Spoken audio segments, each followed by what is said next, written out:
Hello, and welcome back to Diecast Graveyard. My name is Paul. Today we got a special build, and I'll reveal that at the very end of the video. But we're going to do another TNT bird.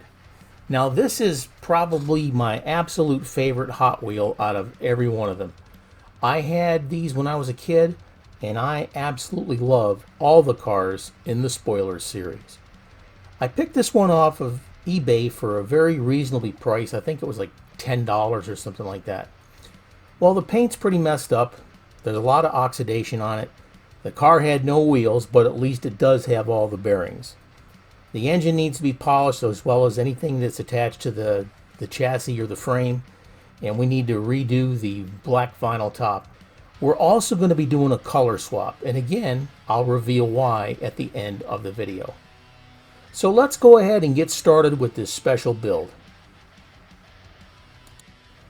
As usual, I went ahead and drilled out the posts just so we can get the car apart here.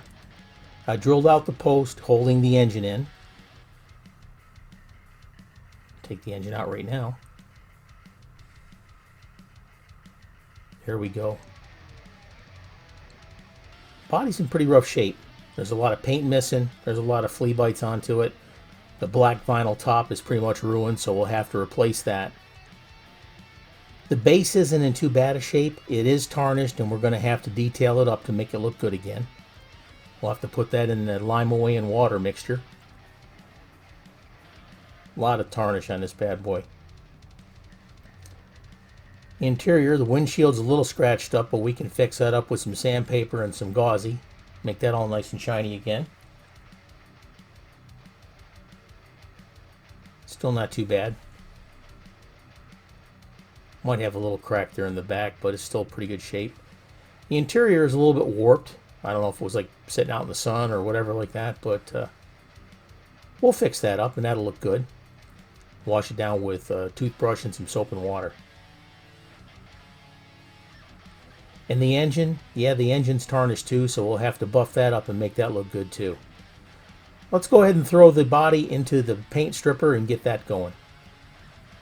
Here I've got my citrus strip, and I am going to do a color change on this, so I want to make sure that I'm going to get all the interior covered also. Do your best and cover up everything so the paint stripper touches everything. I like using this brush here to do this because this is the only thing that I use this brush for, is to spread out the citrus strip. Flip it over, make sure you get all the interior, cover that all up. Also, when I'm doing this step right here, once I've had the holes drilled out and tapped, I always put the screws back into the holes before I put it in the paint stripper. At least I do 99% of the time.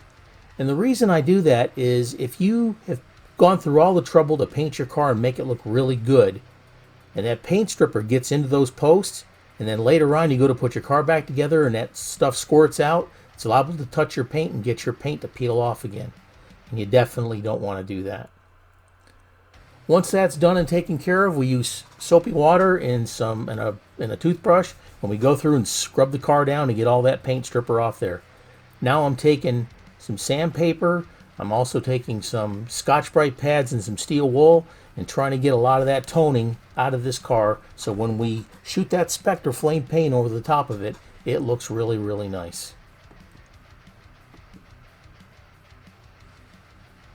Those Scotch-Brite pads work fantastic. I really like those. We'll polish it up and make it look good. Now that we got the car all buffed up and polished, we're going to paint it. Now this particular paint job I'm going to do is olive. Get your paint all mixed up, and I'm using Spectre Flame Olive here.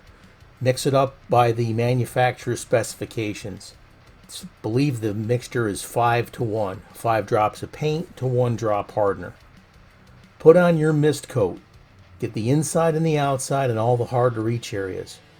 I like to make sure that all the paint is off inside the car and outside the car. And this is regardless if I'm going to be doing a color swap or not. Even if I'm going to be doing the same color, I strip all the old stuff off as best I can. Now I might not go in and try to remove the toning on the inside of the car, because you're not really going to see that. But I will make the effort to make sure that at least it's the same color. Like I said, take your time, give it a nice mist coat, continually rotate it so you don't build up any paint in one particular spot, and then let it set for about 5 minutes after you put your tack coats on, and this will give it time to start to get gummy, so when you put on other coats it'll look nicer and it'll have something to grab onto. Alright, now we're going to put on the second set of coats. 5 minutes has gone by, and we're going to start giving it a little bit thicker coats here. Just take your time and continually rotate the car. This is really starting to look good already. Now, I've said this in many videos before, the more coats of paint you put on of a certain color, the darker it will get. So once you get to the color you want, you need to stop. Now, the hardener that you put in there with this paint is good enough to where you don't have to clear coat the car. It's nice and strong. Now, if you're going to be putting decals on the car, then I would clear coat it after it to protect the decals. We're just about done with the painting here, and that's looking really, really nice. That is absolutely sweet right there.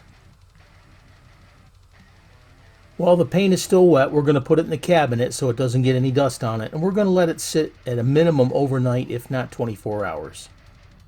Meanwhile, back in the graveyard. While the car is drying, let's go ahead and address the base. It's tarnished up, so we're going to put it in a mixture of Lime-A-Way and water, a 50-50 mixture.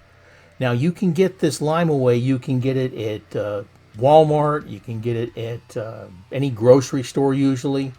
It's good stuff. Now, if you can't find Lime-A-Way, use CLR, which stands for calcium, lime, and rust. The CLR works excellent also. So either one of those products will be fine. You may even be able to find a generic counterpart that'll save you some money. After we let the car sit in the Lime-A-Way and water for approximately 4 minutes, look at all the foam that developed. Now we're going to take a brass brush and we're going to scrub the bottom. Now, the only caution here, besides making sure you're wearing your gloves and your eye protection, is that when you're scrubbing this, don't scrub it too hard if you're using a metal brush like a brass brush, and please don't use a steel brush. If you do, you're going to put really bad scratches in your base, and you're going to have to polish it up really, really good or sand it down to get rid of it, and you don't want to do that. So, as a maximum, a brass brush, because it's a lot softer and it's a lot more forgiving than the steel brush. Just use some of that Lime-A-Way, keep rinsing it off and using that brass brush and scrub it down till it gets to be nice and shiny. When you're done with this step, take your car to the sink, wash it off with soap and water, dry it off, and your car will look fantastic. That's looking really, really good. Look at that. All right, let's move on. Now that it's all dried up and everything, we're going to go ahead and we're going to replace the wheels. Well, this car never came with any wheels, but I checked online and I found out that this car has 2 large wheels in the back and 2 medium wheels in the front. I got the wheels, and I'm going to use this little tool from the Redline shop. Using the big ones in the back, go ahead and push those on as best you can. Now we'll put those medium sneakers in the front.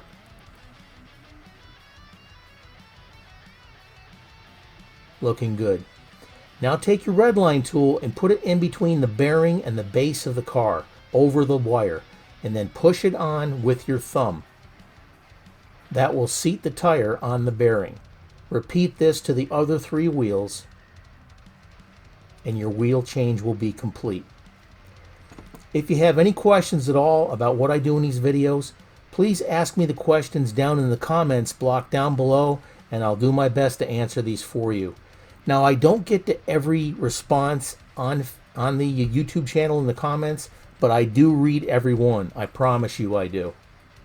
You can tell that I've read it because I'll usually put a little heart next to it. Looking good. Let's move on. We got the windshield cleaned up, but now we're going to dip it in the Gauzy.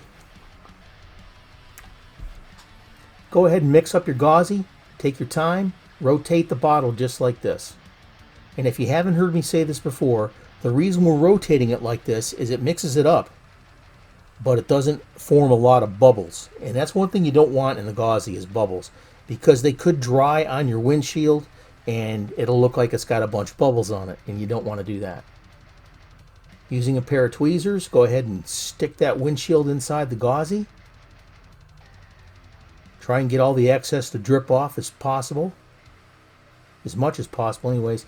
And then take your windshield and touch it to some paper towels. This will help wick off the excess fluid there so it doesn't dry onto your windshield.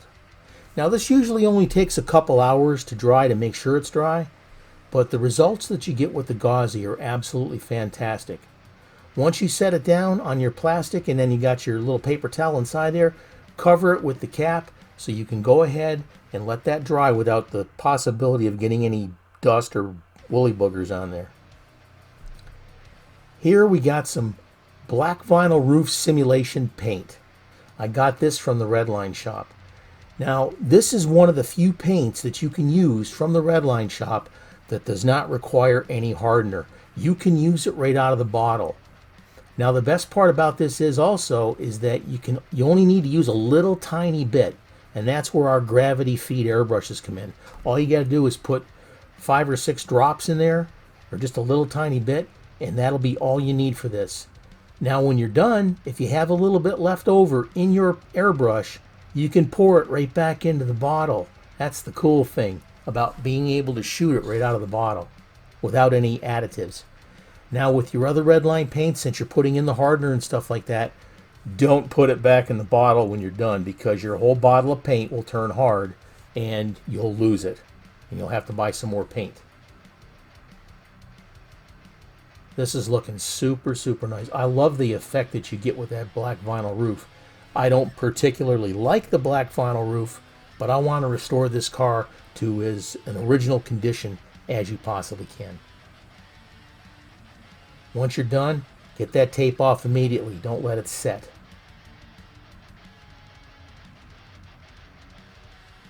Looking good.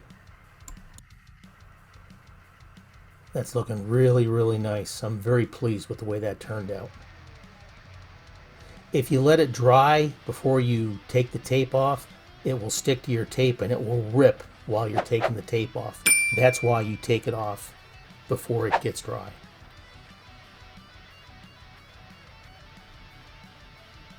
I went ahead and I put some vinyl stripes on there. They're approximately 1/4 of an inch across. I cut those by hand and put them on. Interior looks good. The windshield looks great with that gauzy. That's fantastic. The base looks fantastic. Let's go ahead and show you what we had. And here's what we had. A beat up TNT bird in desperate need of restoration. Now I'm sure when this car was brand new it looked absolutely beautiful, and that's my favorite color, between the blue and the blue teal. I love that color. Wow. You know, you see something like this and you say, wow, I got my work cut out for me. But you know what? With all the tips and tricks that we show you guys on these videos, and not only my videos, go visit Keith at Outlaw Speed Shop. Go visit Jeff at 164 Revival. Visit Javier at Diecast Show Customs. These guys do fantastic work. Check out Lee at Time Riders Wee Little Cars. George over at Hodges Hot Wheels. I mean, these guys are my heroes, but they're not my friends now. And we have a great time building these cars. And you know what? I learned how to do this from watching them. So you can do this too. And this is what we got to. Look at that beautiful TNT bird. The beautiful olive color with the white pinstripe down the middle. Brand new sneakers on there. Those tires look great. All the details done. That engine is just super shiny, man. It is just beautiful, beautiful chrome looking engine. That's fantastic. What a beautiful car.